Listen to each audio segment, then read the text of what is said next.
Diary লিখা প্ৰতিযোগিতাৰ পুৰস্কাৰ বিতৰণ অনুষ্ঠান সম্পন্ন। পৰেশ বৈষ্ণৱ ফাউণ্ডেশ্যনৰ উদ্যোগত শুৱালকুছি সনাতন বালিকা প্ৰাথমিক বিদ্যালয়ত আয়োজিত ডায়েৰী লিখা প্ৰতিযোগিতাৰ বিজয়ীসকলক আজি পুৰস্কাৰ বিতৰণ কৰা হয়। এই উপলক্ষে অনুষ্ঠিত সভাত সভাপতিত্ব কৰে প্ৰশান্ত দাসে। আৰম্ভণিতে পৰেশ বৈষ্ণৱ ফাউণ্ডেশ্যনৰ পৰিচালনা ন্যাসৰক্ষী পৰেশ বৈশ্যই ডায়েৰী লিখাৰ গুৰুত্ব সম্পৰ্কে বহলাই কয়। সভাত সন্মানিত অতিথি হিচাপে ভাগ লৈ সমগ্ৰ শিক্ষা কামৰূপ জিলা আঁচনি বিষয়া ফুলপাহী নাথে কয় যে ছাত্ৰ অৱস্থাতে ডায়েৰী লিখাটো এক মহৎ কাম। এয়া কামৰূপ বিদ্যালয়ৰ বাবে এক শ্ৰেষ্ঠ শৈক্ষিক অনুশীলন। অনুষ্ঠানত বিদ্যালয়খনৰ প্ৰধান শিক্ষয়িত্ৰী শেৱালী বৈশ্যই ভাষণ দি পৰেশ বৈশ্য ফাউণ্ডেশ্যনৰ এনে প্ৰয়াসৰ শলাগ লয়।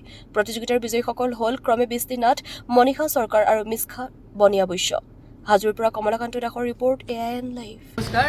আজি আমাৰ বিদ্যালয়ত পৰেশ বৈশ্য ফাউণ্ডেশ্যনৰ এতিয়া আমাৰ এই ডায়েৰী লিখা কাৰ্যসূচী আছিল।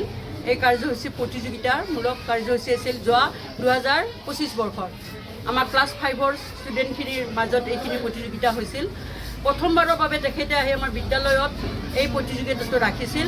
আমাৰ ছাত্ৰীসকলে এবছৰীয়া এই কাৰ্যখিনি কৰি আমি তাৰ পৰা আমাৰ 28গৰাকী ষ্টুডেণ্টৰ 26গৰাকী আমাৰ এই কাৰ্যসূচীত অংশগ্ৰহণ কৰিছে। তেখেতসকলে সুন্দৰভাৱে এই দিনলিপিখিনি লিখিছিল, ডায়েৰীখিনি।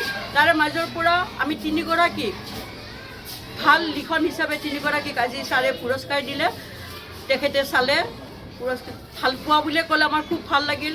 ছোৱালীখিনিয়ে ভালদৰে লিখিছে, খুব ধুনীয়াকৈ লিখিছে। সিহঁতৰ এইটো এটা সুন্দৰ পদক্ষেপ। আমাৰ ছাৰলৈ বহুত ধন্যবাদ। তেখেতে আমাক এনেকুৱা এটা বাট দেখুৱাই দিয়াৰ বাবে, আমাৰ ছাত্ৰীসকলৰ মাজত এনেকুৱা এটা প্ৰচেষ্টা আমি ল'ব পাৰিছোঁ। তাৰ বাবে আমি ধন্যবাদ, নিজকে আমি ধন্যবাদ যাচিছোঁ। আমি ভাল পাইছোঁ এইটো ক্ষেত্ৰত।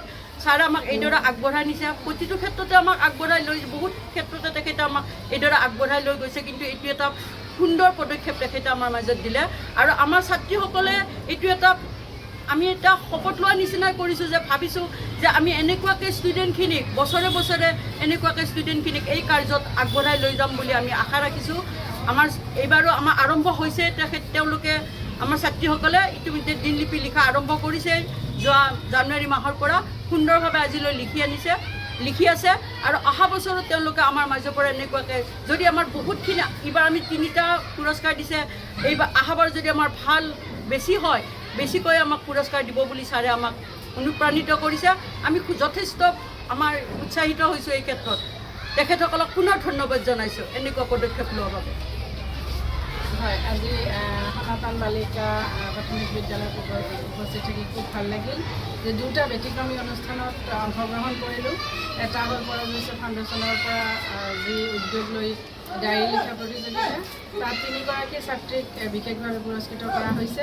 আৰু মই নিজেই ডায়েৰীখিনি চাইছোঁ। ডায়েৰীৰ যিটো গঠন, লিখা গঠন আৰু যিখিনি ভাষা প্ৰয়োগ কৰিছে সেইখিনি সঁচাকেই অনুকৰণীয় বুলি কৈছোঁ। কাৰণ ছাত্ৰীসকলে যি এতিয়াৰ পৰা সেই এটা ডায়েৰী লিখা কাৰ্যত জড়িত হৈছে, গতিকে সেই ছাত্ৰ ছাত্ৰীখিনিৰ চিন্তা শক্তি বিকাশৰ যিটো সুযোগ পাইছে, সেইটো কাৰণে পৰেশ বৈশ্য ফাউণ্ডেশ্যনক আমি ধন্যবাদ জনাইছোঁ।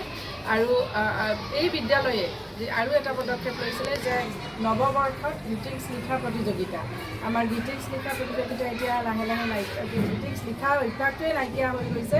সেই প্ৰতিযোগিতাটো তেওঁলোকে ৰাখিছে আৰু গ্ৰিটিংছখিনি চাইছোঁ খুব সুন্দৰকৈ আঁকি পেলাই শুভেচ্ছা জনাইছে নৱবৰ্ষৰ। সেইটো এটা ডাঙৰ পদক্ষেপ আৰু আদৰণীয় পদক্ষেপ। আৰু এনেধৰণে বিদ্যালয়খনৰ যি শৈক্ষিক বাতাবৰণ উন্নত ৰখাৰ যি প্ৰয়াস কৰিছে, সেই প্ৰয়াসক আমি ধন্যবাদ জনাইছোঁ। আৰু বিশেষকৈ পৰেশ বৈশ্য ফাউণ্ডেশ্যনক ধন্যবাদ জনাইছোঁ যে তেওঁলোকে আহি আমাৰ এই বিদ্যালয়খনক এনেকুৱা ধৰণৰ পদক্ষেপ হাতত লৈছে। যিকোনো খবৰ আৰু বিজ্ঞাপনৰ বাবে যোগাযোগ কৰক 7896121996।